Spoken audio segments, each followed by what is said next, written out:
Deshsatta news reporter, जनतेचा आवाज, निर्भीड पत्रकारितेचा अभिमान।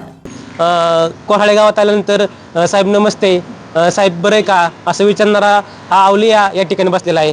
निवडणूक असेल किंवा काय असेल, कुठलेही कार्यक्रम असू द्या, कुठल्याही क्षेत्रामध्ये हा व्यक्ती सगळ्यांच्या सुखदुःखात असेल तर सामोरे असतो। आणि दुसरी गोष्ट, कुठलाही माणूस भेटू द्या, त्याला दोन शब्द प्रेमाचं बोलण्याचं काम हे करत असतात। निवडणुकीबद्दल आणि ह्या कोराळेकरांच्या मनात काय ही ह्यांच्याकडून आपण देणार आहोत। हे बोलले म्हणजे गाव बोलले का ते ह्यांच्याकडून थोडक्यात आपण काय सांगाल? आता पोट निवडणूक लागली आणि त्यांचं काय? आता जी काय पोटनिवडणूक 23 एप्रिल रोजी होणार आहे, ती पोटनिवडणूक खरं तर बारकाईने विचार केला तर ती मंत्रिमंडळ मर्यादितच होत असते।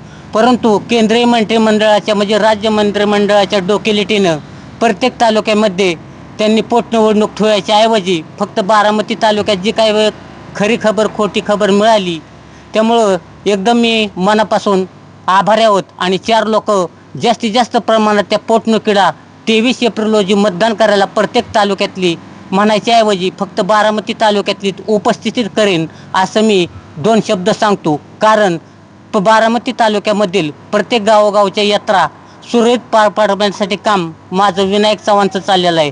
जागच्या जागेवर पोलीस बंदोबस्त देणं किंवा 4 लोक ठोकून बाजूला सारणं हे कामकाज चाललेलं आहे। आणि दुसरी गोष्ट म्हणजे काल तारीख काय माझ्या एवढ्या आठवणीत राहिली नाही, कालची तारीख किती होती, किती तारीख होती काल?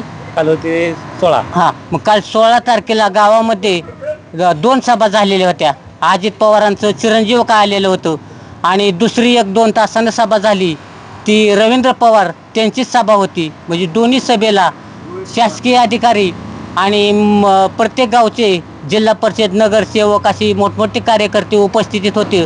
त्यामुळं मला जास्त काय सांगता येणार नाही, एवढं मी 2 शब्द सांगून माझी छोटीशी सभा 4 मुलांच्या समोर झाली, ही समाधानाची, आनंदाची, सुखाची झाली असं गृहीत धरून विषय पूर्ण करतो। सुनेत्राताई पवार यांना निवडणुकीत मतदान द्यावं, त्याबद्दल काय सांगाल तुम्ही? दादानंतर त्यांचं कार्य काम आता बारामती तालुक्यामध्ये त्यांच्या घरामधील काय 3 म्हणा किंवा 2 राजकीय पुढारी आहेत, त्यांनी संपूर्ण बारामती तालुक्याचा विकास केल्यामुळं ती कोणत्याही राजकारणात देशातच काय जगात जरी गेलं तर ती सुरळीत परत येतीलच अशी खात्री करून माझं 2 शब्द मी पूर्ण करतो। साहेब नमस्कार।